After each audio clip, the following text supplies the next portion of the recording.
Hi, it's Joy, and today I'm going to be watching Titan Season 3, Episode 4, Blackfire, which makes me think we're going to be talking about finally delving into Corey's story and just a whole side of things. Like, it's just been lurking in the background. We've known Blackfire was on Earth and what's happening with her. I am still really sad about the end of the last episode, but I am excited because I adore this show and I cannot wait to get going. Really sorry this reaction is up so late. I am now fully vaccinated, but I did have my usual, well, the expected side effects, although they were nowhere near as bad as they were the first time around, and it was literally basically just some mild discomfort for a couple of days, and then feeling really tired. But then me feeling really tired is nothing new because I have chronic fatigue syndrome, so you know, who knows. But yeah, just quick note that please, if you are not already get vaccinated, if you have the opportunity, take it, get vaccinated. It is worth it, I promise. And yes, let's go. A reminder that you can find the unedited version of this reaction on my Patreon, and let's go. Connor does break your heart, doesn't he? Red Hood tricked us, and Red Hood killed him. And Connor, if anyone failed him, it was Dawn, trying to get vengeance. Or trying to save him. She didn't fail anyone, but you did it in time! Connor. I hate that he thinks this about himself. No one was, sweetheart. You are your own person, who your genes and your DNA does not affect who you are. Okay, Connor, I know you're hurting, but taking it out on guard, that is low. It's not your fault. Oh, given everything she's going through, she's still able to be there for him. But it was our job. Oh. It was our job to try. And we did. We came so close. Oh. Thank you, Dawn. How he stopped matters. Not with Hank dead. It's still... None of us turned into a killer. Sweetheart, it still matters. You don't want to become Batman again. No, Dawn, you're not a killer. It's Jason. And if Jason's not brainwashed... I love you too. Always. Oh. I love you both as well. We're moving him to a secure location. It's probably what he wants. He probably arranged it himself so he can escape. Oh, she's not Corey right now. Okay, yep. Corey, what's happening to you, my love? Oh god, she's actually hurt one of them now. What happened? Yeah. Gar! God, come on. Oh, I mean, he's having a rough bloody day with first Connor yelling at him and now her attacking him. Talk to someone about what's happening to you, sweetheart. You are not alone here. I mean, there are now no other adults in the house because Dick's out, but you know. I'm glad she's telling someone. I don't know that I trust this doctor, but you know. I'm here for you. Just tell me what happened. I want to trust him. Though I want it to be a dick, but you know. I feel so ashamed. No, my love. When people turn too foul. Because you're a Titan. Yeah. It's okay if you need help too, my love. Whatever they are, they're coming more frequently now. Hey, what kind of visions? See, he's just so good. Immediately wanting to help. But I'm someone else. Oh my god, this boy, I love him. What's that? You mean I'm supposed to follow you? Yes. So it's Blackfire in trouble. She came down here to wreak vengeance on Corey and now she's in trouble. I still am stressed that this is what Crane wanted. He's got an escape plan. Oh no, okay. I thought this was his plan. No, just Dick. I'm just Dick, what are you doing? I mean, you wouldn't shoot a bound and defenseless man now, would you? Depends. Batman bashed Joker's skull in when he was incarcerated, so you know. See how you feel about that, maybe do what I say. Okay, so Dick kidnapped him to save him because it was a trap by Jason. Oh, has she seriously just woken up in a car in the middle of nowhere? Just pray Gar is not in the trunk. I even called it a trunk. What is becoming of me? Oh, is he? Because... How did I know that was gonna be where he was gonna be there? Oh. That was me? Yeah. Oh. Broke out of the isolation chamber and when I tried to stop This poor baby. And poor Corey. Because Corey would never ever hurt him. and I'm through being nice. Taking care of all of you. Oh. You, Connor, and everybody else sucks. You suck. Wherever your psychic GPS was leading you to. Maybe not just two of us though. Like we could get some. I mean, okay, everyone else is pretty preoccupied. My sister's down that hole. Only one way to find her. Okay, hi, yes. Common sense committee. Let's talk this out. Thank you, God. God is everything. You cooked your boyfriend. I need Crane back here right now. Gotta go. At least tell her what your plan is vaguely. Let me know what I can do. You can shut up. I think you're bait. Enjoy this sprezzatura. God, it's just... He's such a loyal friend. Oh my god. Theories, you talk to yourself in the mirror. Who is this? Let me go. Yeah, he's gonna do that. I mean, whatever's happening here, Dick is not intentionally gonna release you into the wild. He'd either take you to prison himself, or he has some other plan. And I'm stressed. Because he's on his own. And has told nobody where he's going. And even though right now the only person at Wayne Manor is Connor, who is not in a fit mental state right now. Glad you're having fun, Dick. Is this some place that, like, Bruce trains Robins or something? Red Hood's your protege, and I know he's coming here to save you. Interesting. Because he can't help himself. Like, I made that's him feel invincible. very Jason. Changed him. Oh, buddy, now I got news for you. He's just admitting to it now. Me broken, okay? Isn't that what you do to all the young people? That you fail, abandon them, or kill them? Okay, excuse me here. Dick was there for Jason more than anybody else. Now, yes, none of them were particularly there for Jason, but that's because they were also in their own form of hell. Like, Dick didn't accuse Jason of messing with them. That was everybody else. When Jason was up on the roof, Dick was the one that went up there and helped talk him down. Dick was the one that was that sacrificed his life, potentially, by going to Deathstroke to give his life up for Jason's. And then when Deathstroke made him fall, Dick did everything he could to save him, and then he could see in his memories, I'm sure when he had those nightmares of falling and falling, that Dick was pretty anguished by this fact, that this was happening. And then, so if Jason is going to have anger at any of them, it should be anybody else, because Dick didn't do anything that, and even like, when Jason left, when Dick told them the truth of what had happened, Jason wasn't really a part of the truth of what had happened. Jason was just kind of upset in the sense that he was upset in general, and so like, oh yeah, you're a liar too. Jason has no right to be this mad at Dick. Like, yeah, Dick failed him in the sense that he was going through too much last season, too much trauma by himself, and to properly be there for him. But it was Bruce who picked him up off the streets and made him a Robin when he wasn't ready. And then when he came back, broken, if that's how he was, which, yeah, he wasn't in a very good place. So when he came back and was built up in that way, by this psychopath, it was Bruce that didn't notice.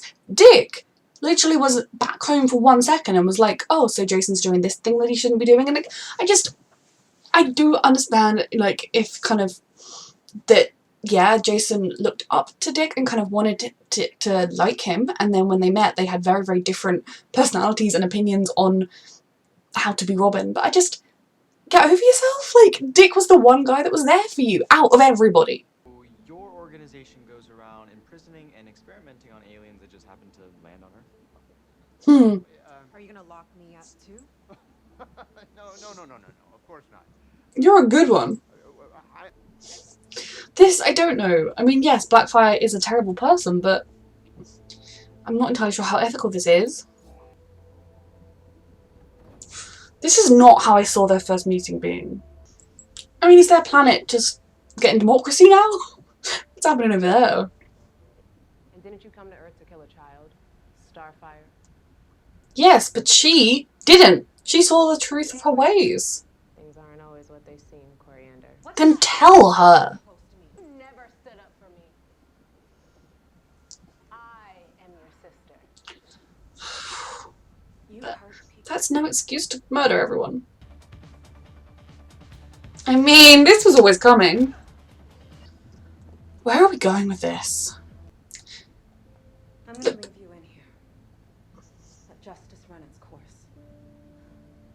I mean, for everything that when you were kids, maybe Corey wasn't the best sister, maybe she wasn't perfect, but it was the parents' fault, it was never Corey's fault. And so yeah, if you think she was a rubbish sister and she wasn't there for you, she just stood up for you, You're exactly what I thought you always were. then just leave her. No, you are who you are because of you. You didn't have to act the way you did in response. You could have just said, well, fuck you, then I'll be my own person. Which, yeah, it's hard. And Corey will carry the guilt of that because she does love you, despite herself. But you've just... Your arguments don't add up. Bruce's game, isn't it? Yeah, I definitely agree that I don't think you need to be as violent as you are sometimes, but this guy is the last person who should be giving any advice. I was out here all alone once. Sweetheart, why are you opening up to him? Bruce made me go out into the forest by myself. Oh my goodness.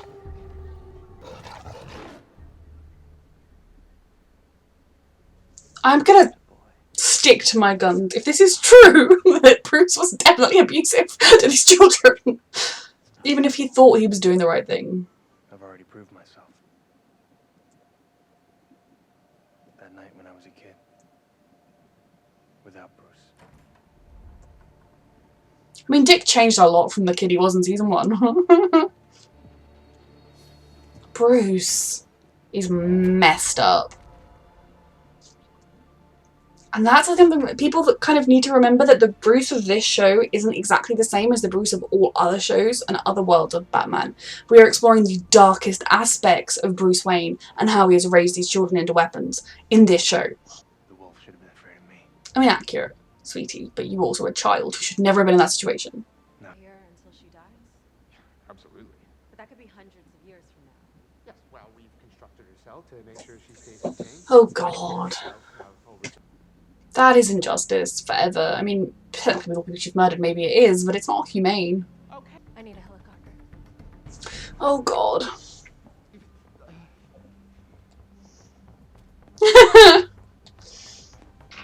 Is Blackfire gonna be on our side now? Blackfire belongs to the U.S. government. No, she doesn't. She's a person. Oh, can we trust Blackfire? You know, we need to send her home and make her stay there. Rather stay down there. I don't trust you. Goes both ways, sister. Mm-hmm. Look, either stay here Why did you come to Earth? Did you come to Earth to kill Corey?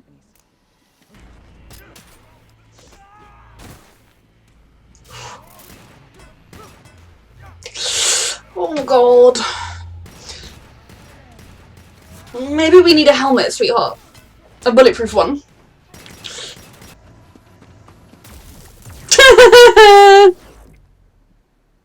As if Dick would do anything knowing you could escape. Oh my god. After what you did to me, after what you let happen. This isn't on me. You made your own choice. Sweetheart, he didn't let anything happen to you.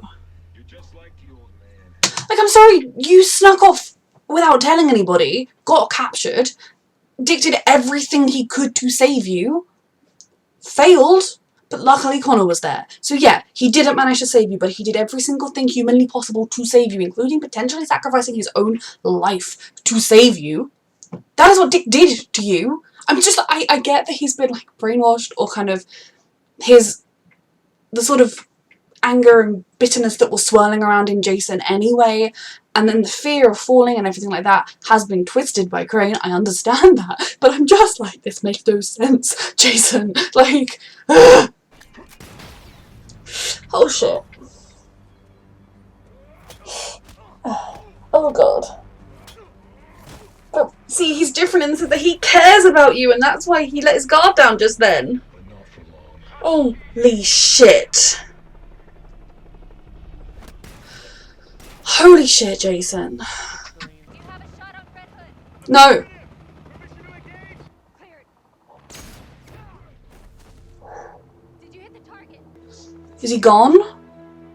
Did they shoot him? Did they shoot Dick? He doesn't seem... Is he shot in the arm? Did he get Crane?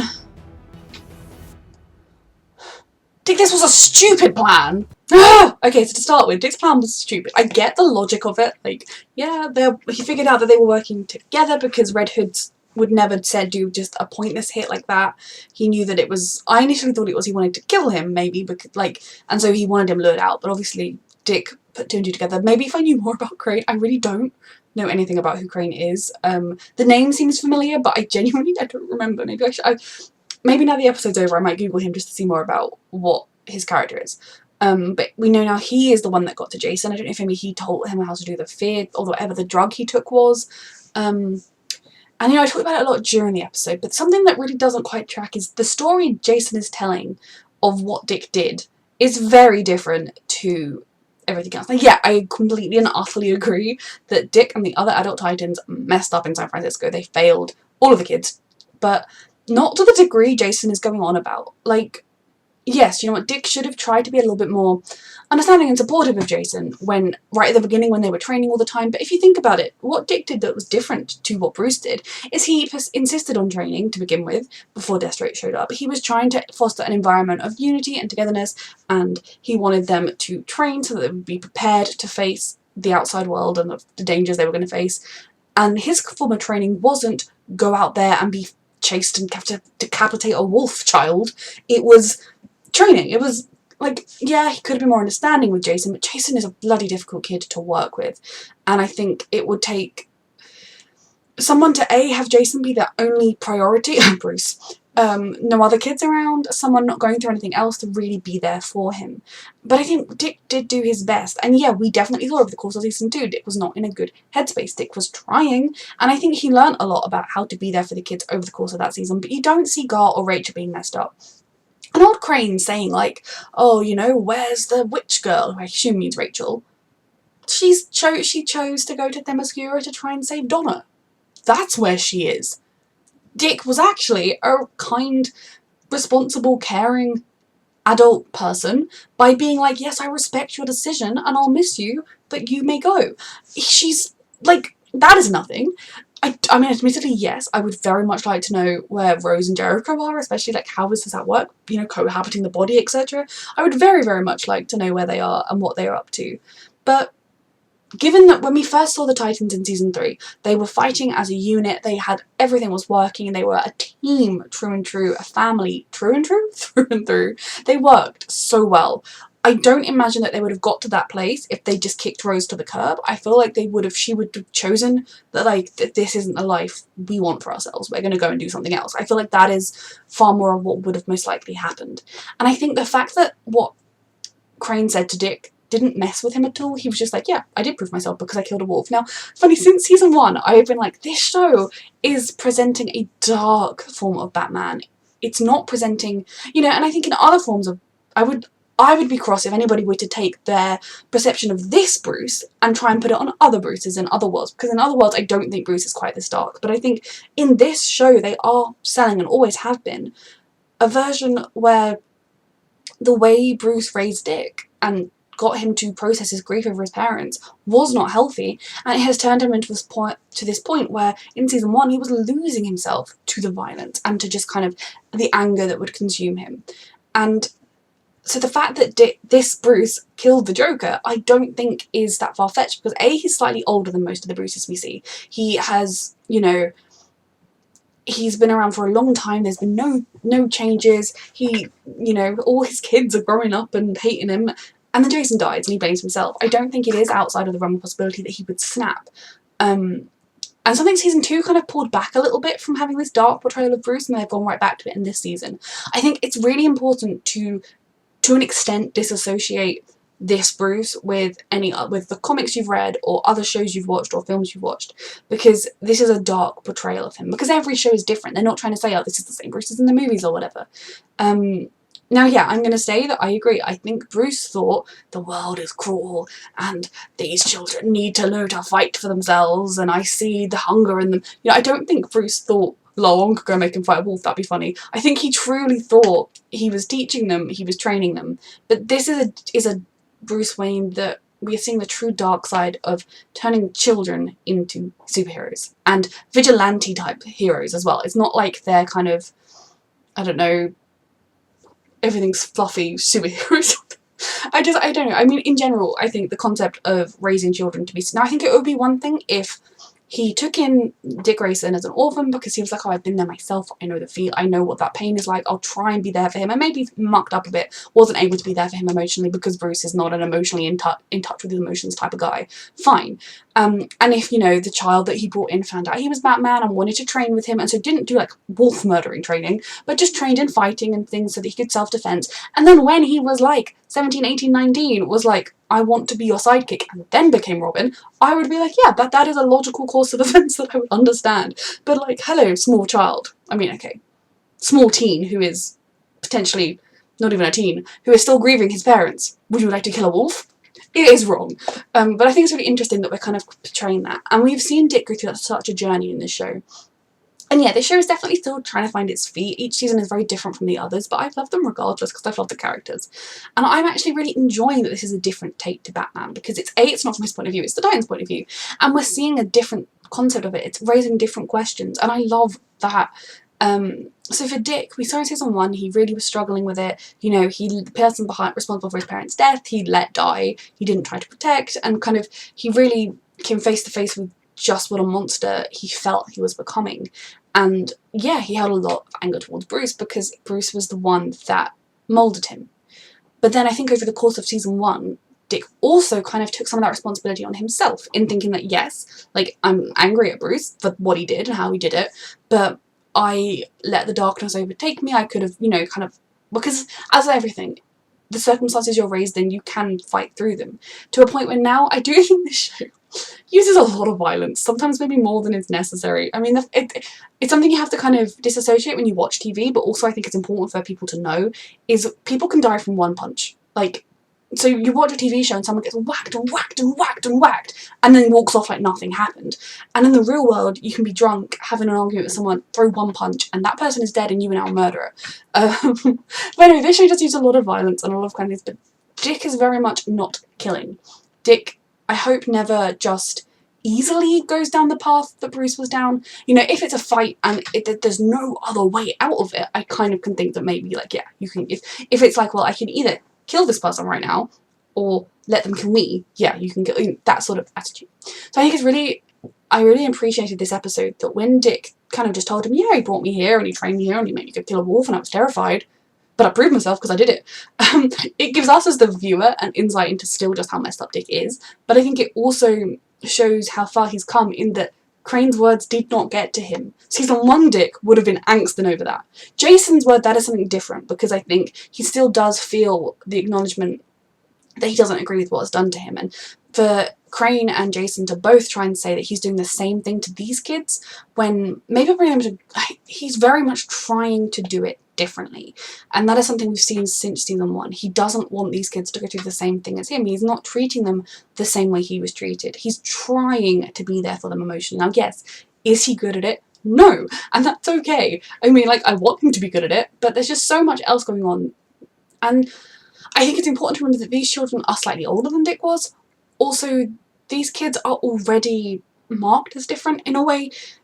Yes, potentially we could try and get Gar and Rachel a normal family and a normal life and a normal school and everything like that, like in his sort of perfect world. But realistically, they have powers that mark them as different. They have been through traumatic experiences to do with the nature of their powers and what they are, that will always mark them as different and always send them down this path. It's kind of a path they would be going down regardless, and so Dick is kind of just trying to be there as a supportive steering hand. I don't personally think he is doing, so far, has done anything bad by these kids. I think he is, much like Bruce, very messed up in a lot of ways, but I don't think, personally, I think all these people throwing accusations at him as being the same as Bruce, when, you know, in season 2 at the beginning, the kids were furious with him because he wouldn't let them do anything dangerous because he was so sure they had to train first. It gets to me that everyone is throwing all this anger at Dick for stuff he has not done. And like, Jason's anger again, I'll get to that in a minute. You know, with Rachel, Dick has been there for her time and time again. Throughout season 1, he mucked up a bit in season 1, but they hadn't properly formed their bond then. Since they really, you know, he realised he couldn't just leave her. He realised that he did have a responsibility to her and he wanted to do right by her. He has tried to be there for them so much. And, you know, if when Rachel's powers were kind of out of control a little bit for her, she didn't tell Dick because she could see how much he was struggling in himself and how much he was going through. And yes, ideally Dick could have noticed, but I think there is no parallel between the way he was raised by Bruce and the way he's trying to raise these kids. If anything, he is trying to do things differently with them because of what happened to him. And maybe he's going to make mistakes. I am not claiming Dick Grayson is perfect because that is not true. No one in this show is perfect. So I just think And yes, I really do wish, I think potentially an element that we could see that's been a mistake, a bit of a muck-up here, is sort of leaving Gar and Connor to their own devices after what happened with Hank. You know, Connor needed Dawn's conversation, and I'm very thankful we had it as viewers, but Dick is once again kind of getting like laser focused on the mission and I need revenge or justice and I'm going to get the guy, rather than being there for the kids. But at the same time, there's definitely the argument that, well, who's to say Red Hood's not going to go and kill somebody else next week, like today, and if I'm here with the kids. I do hope we see more of the Titans, like we see at the beginning of the season. It's like, we're a family, we're a unit. I want to see more of that. But basically, in defense of Dick Grayson, I think that everyone is acting like he has been far worse than he has. You know, if we get a flashback of that time he made all like Jason and Rachel and Gar in season 2, they were off hunting wolves, I will be cross with him too. But I think it's really interesting to me that they're throwing that at him, and I think Dick does feel that he failed Jason because he was not in a good place in season 2. He did not at any point manage to get through to Jason in the way he'd hoped, but I think to an extent Jason was already, I don't want to say he's too far gone, that's not what I mean, but I can't think of how to phrase it. He was already extremely messed up when Dick assumed responsibility for him. And I believe had the events of season 2 not happened, had Deathstroke not been around, Dick might have been able to get through to him with time and patience, and there being no other big events going on. But the fact that there were big events going on, everything that happened, Jason left, and then he went back to Bruce, to someone that should have been a parental figure. And yes, maybe we could think Dick could have thought, oh yeah, he was a bit of a sucky dad in a lot of the emotional ways Jason's going to need right now, I should go home. But at the same time, you can see why he didn't, because Jason was a difficult person to handle. And yes, Dick wishes he'd done better, I wish he'd done better, but I don't think he did anything like wrong that could be fueling this hatred and anger that Jason is feeling towards him. I would understand it if Jason was going after Bruce like this, but going after Dick like this, I don't understand. You know, being a little bit snide with him and being like, oh, you're just daddy's little boy, like that kind of stuff, sure, makes sense, you know. He kind of always had a little bit of a like, oh, I'm better than you, Robin, and sort of angle, chip on his shoulder, knowing he was the replacement, etc. That kind of anger is totally fine. And even being like, oh yeah, you know, you didn't manage to help me, fine. But the level of vitriol and like acting like Dick is just some child abusing mass murderer is very strange to me, because it's just not true.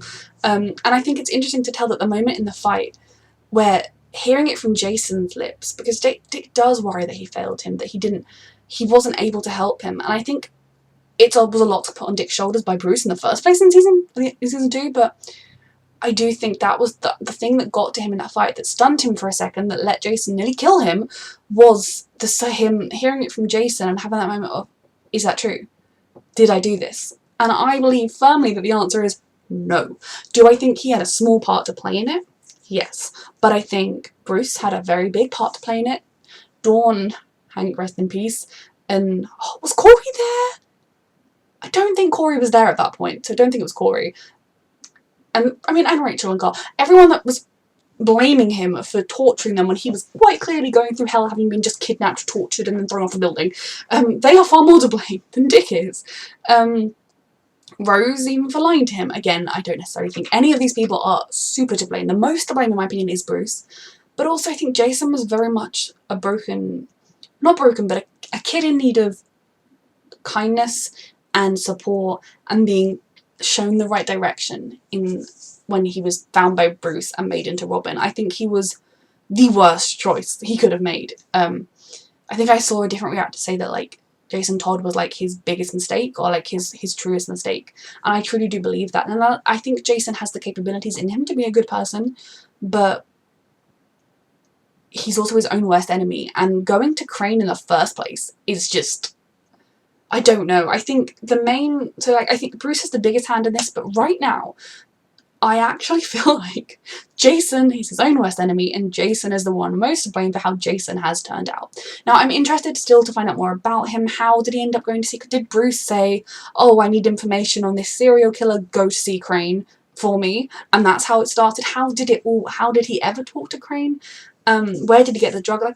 There is still more to the story that we need to know. If it is as simple as he was kind of groomed emotionally by Crane into being Red Hood, then I think Jason himself still does hold a lot of culpability. Like, still, your Crane will hold a lot too, but Jason will still be to blame to an extent for Baby Yoda, for going to him and for letting him into his head, although there are lots of elements, and I'm not like blaming him, but I think there's a point where it's very clearly wrong, and I'm intrigued to see how quickly Jason has gone this far like this.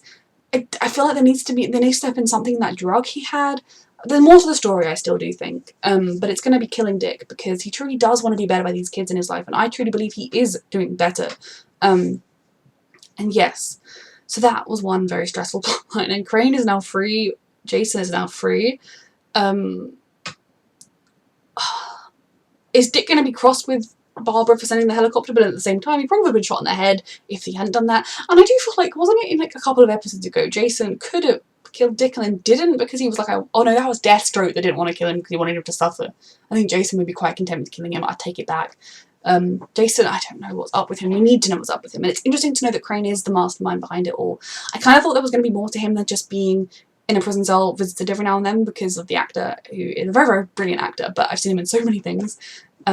Stress. So then we'll quickly touch on Connor and Dawn, and then we will go back to the other big plotline of this episode.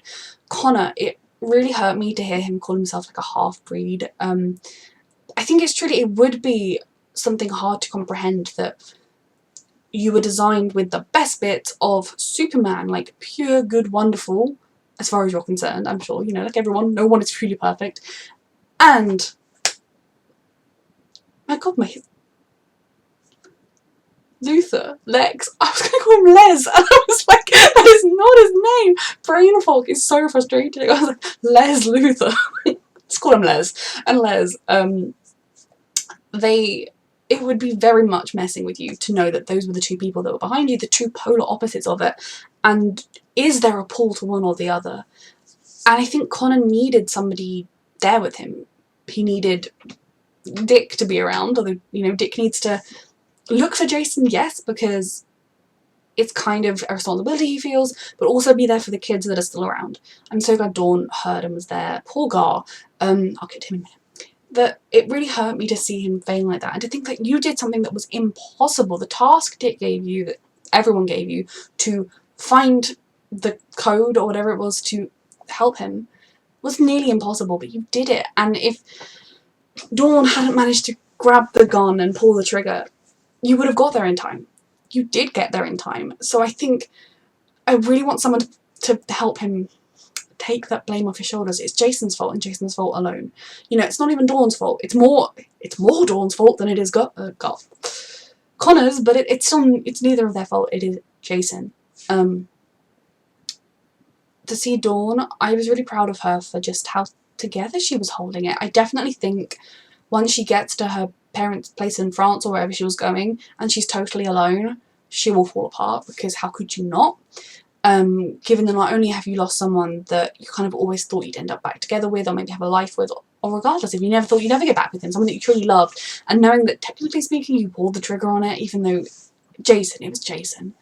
I'm so glad that she was still able to be there for Connor, what's my brain doing, in his moment of suffering, when she's suffering so much as well.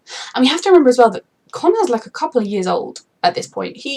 I know he's, you know, emotionally developed beyond that, but he's still very much fresh and new to the world. He's not even had the small heartbreaks of childhood along the way. He's truly new, experiencing it all. And I do hope at some point we're going to see him kind of apologising to Gar, because yeah, it's one thing to lash yourself with hatred and loathing when you're feeling down on yourself, but to then also lash out at Gar is wrong, and they are best friends, and so I do hope at some point we kind of see him apologising to him.